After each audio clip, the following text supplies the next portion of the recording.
Alors on arrive maintenant à l'exercice résolu numéro 1 avec le calcul donc de probabilité avec la loi normale centrée réduite.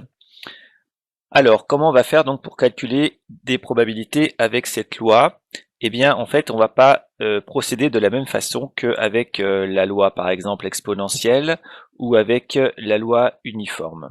Tout simplement parce que par exemple si je veux calculer la probabilité qui est indiquée dans la première question, donc la probabilité pour que x soit compris entre -1 et 1, eh bien je devrais calculer l'intégrale de -1 à 1 de 1 sur racine de 2pi exponentielle moins x carré sur 2 dx, puisque c'est la fonction de densité pour cette variable aléatoire de loi n01.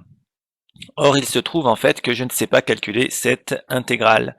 Pourquoi on ne sait pas calculer cette intégrale? Parce qu'on ne peut pas trouver de primitive de l'exponentielle moins x carré sur 2 en utilisant les formules de dérivation à l'envers, étant donné que ce n'est pas de la forme u' e puissance u, qui permettrait ensuite de trouver une primitive, et donc le u serait moins x carré sur 2, donc u' moins x, qu'on ne peut pas faire apparaître, c'est pas une constante. Donc en fait, on ne sait pas calculer cette intégrale. Donc pour calculer les probabilités à l'aide pour la loi normale, on va être obligé en fait d'utiliser la calculatrice. Alors là, pour cet exercice, on va utiliser en fait la fonction normale frep AB de la calculatrice qui permet de retourner la valeur de la probabilité pour que x soit compris entre A et B. Bien sûr, ce sera toujours des valeurs approchées. Alors, par exemple, ici, pour la probabilité que x soit compris entre -1 et 1, eh bien, je vais dans la calculatrice. Vous avez ici, au-dessus de la touche var, écrit distrib, qui correspond donc aux distributions de probabilité, c'est-à-dire aux lois de probabilité. Donc seconde, hop, il y en a un certain nombre, et vous avez le numéro 2, vous avez la commande normale frep. On y va. Alors on vous demande de rentrer la borne inférieure, la borne supérieure. Donc là, en fait, ça correspond aux valeurs de A et de B. Donc -1 et 1. On veut la probabilité que x soit compris entre -1 et 1. Et alors 0,1 correspondent aux paramètres de la loi normale, puisqu'elle s'appelle N01. Donc ça, on n'y touche pas, on laisse 0,1. Et on colle. Donc ça nous copie la commande dans l'écran principal, on fait Entrée, et la commande est exécutée, on trouve 0,682, et même si on arrondit correctement, 0,683. D'accord? Donc on va écrire que c'est environ égal à 0,683 à l'aide de la calculatrice. Voilà. Donc vous voyez qu'il n'y a pas de difficulté, puisque en fait on ne peut pas faire autrement qu'avec la calculatrice. Bon, ensuite, la probabilité pour que x soit compris entre 0 et 1. Bon, ben, même chose. On va voir dans la calculatrice. Donc, hop, seconde distrib, numéro 2. Et là, on va mettre 0 à la place du -1. On colle. Et on exécute. Et on trouve 0,341. Ici. Donc, la probabilité est environ égale à 0,341. Ensuite, pour la probabilité pour que x soit compris entre -1 et 0, eh bien, on trouverait également 0,341. Alors, remarque importante, ces deux résultats sont égaux, ça ne doit pas nous étonner. En effet, la courbe de la fonction de densité, on a vu qu'elle était symétrique par rapport à l'axe des ordonnées. Ici, donc, si j'ai -1, le symétrique est égal à 1. Alors, voilà, ici 1. Ce qui veut dire que ici, en vert, par exemple, je vais représenter cette probabilité. C'est x compris entre 0 et 1, donc ça représente l'air que je colorie en vert, que je hachure en vert. OK. Et ensuite, en violet, la probabilité ici, alors là, j'ai fait une erreur en copiant, c'était -1 compris entre -1 et 0, voilà. Donc la probabilité que x soit compris entre -1 et 0, ça correspond à ce que je hachure en violet. Et vous voyez qu'étant donné que la courbe est symétrique, puisque la fonction f est paire, eh bien c'est tout à fait naturel de trouver le même résultat, puisque les deux domaines en fait coloriés sont symétriques par rapport à l'axe des ordonnées. Alors on peut même pousser la remarque un peu plus loin. 0,381 plus 0,381, donc tout ce que j'ai assuré en couleur, ça correspond à la probabilité que x soit compris entre -1 et 1. Donc on retrouve le résultat de la première question, environ 0,683. Alors donc si on additionne nos deux valeurs approchées, on trouve 0,682, mais c'est parce que justement ce sont des valeurs approchées, donc il y a une erreur qui s'est un peu accumulée entre les deux, mais en tout cas on a bien ce résultat qui est dû à la symétrie.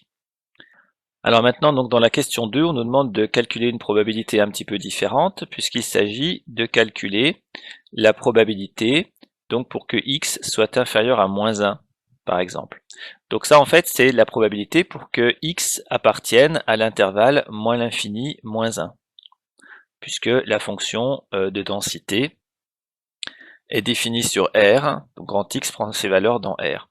Alors si on voulait l'écrire avec une intégrale, hein, on aurait des difficultés parce qu'il faudrait qu'il y ait moins l'infini dans les bornes de l'intégrale, donc on a vu qu'on le faisait pas. Et par contre, la calculatrice en fait permet de trouver directement le résultat. Alors on va voir comment. En fait, vous avez peut-être déjà observé ça, mais pour la calculatrice, moins l'infini, c'est -1 fois 10 puissance 99.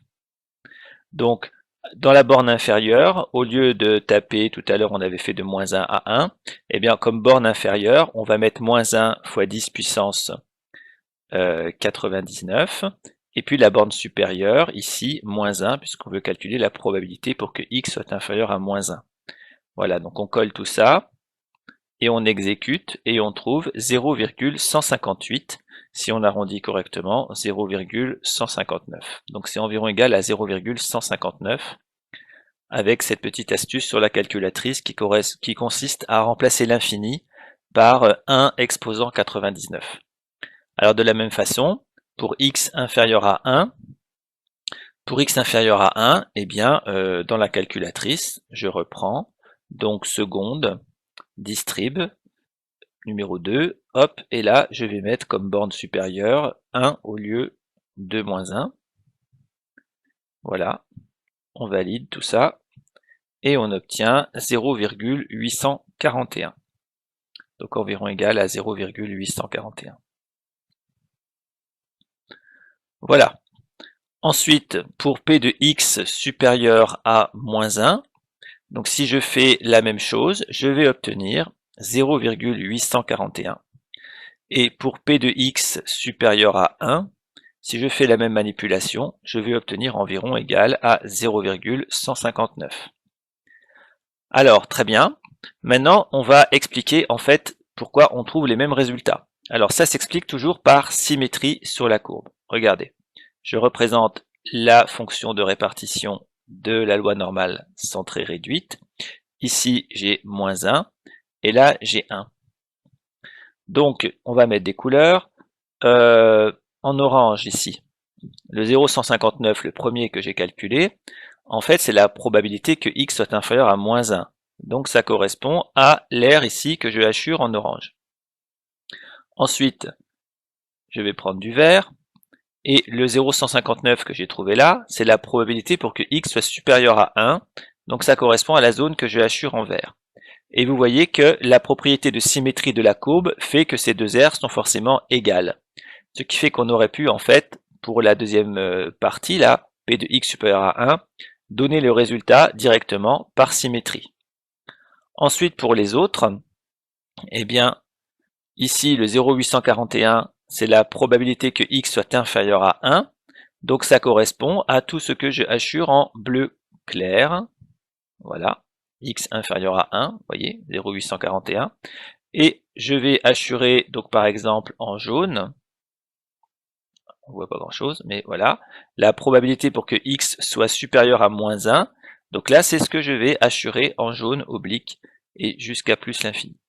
Donc ce qui est hachuré en jaune et ce qui est hachuré en bleu clair, c'est égal, ce sont des aires égales par symétrie de la courbe. Donc ça ne nous surprend pas de trouver les mêmes résultats. Bon, maintenant, si on ne veut pas utiliser le -1 exposant 99 de la calculatrice, on pouvait aussi utiliser la courbe. Par exemple, pour calculer P de x inférieur à moins 1, donc c'est plutôt une autre façon de présenter les choses, P de x inférieur à moins 1, si je veux me ramener à un calcul en fait où je n'utilise pas l'infini. Comment je fais? Eh bien, je regarde la courbe. Je veux calculer cette partie-là que j'avais assurée en orange, hein, P de x inférieur à moins 1.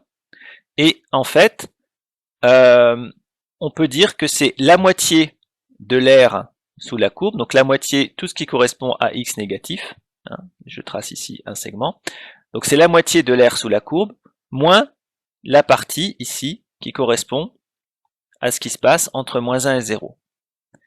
Alors, la moitié de l'air sous la courbe, c'est égal à 0,5, parce que l'air total est égal à 1, et comme on a une symétrie, on a 0,5 à gauche et 0,5 à droite. Donc la moitié inférieure ici, c'est 0,5, et il faut enlever la zone correspondant à x compris entre moins 1 et 0. Donc la probabilité pour que x soit inférieur à moins 1, par découpage d'air, c'est 0,5 moins la probabilité pour que x soit compris entre moins 1 et 0. Voilà. Et comme on a fait les calculs avant, dans la question 1, en fait, on peut dire que c'est 0,5 moins 0,341. Et on retrouve notre 0,159. OK? Et de la même façon, je peux calculer par découpage d'air, par exemple, la probabilité pour que x soit inférieur à 1. Donc là, c'est ce qui est assuré en bleu clair, x inférieur à 1. Cette fois-ci, on voit que j'ai la moitié complète inférieure de la courbe, donc qui vaut 0,5, plus cette partie-là, ici, qui correspond à x compris entre 0 et 1. Voilà. Et comme ça, je me ramène à un calcul où je n'ai plus à faire intervenir l'infini ou le pseudo-infini de la calculatrice. Et je peux réutiliser le résultat précédent. C'est 0,5 plus, ici on avait trouvé 0,341 environ. Et donc ça nous donne environ 0,841. Et c'est bien ce qu'on avait obtenu avec la calculatrice là-haut. Voilà, donc on n'hésite pas, pour calculer les probabilités avec la loi normale, à exploiter à fond les symétries de la courbe.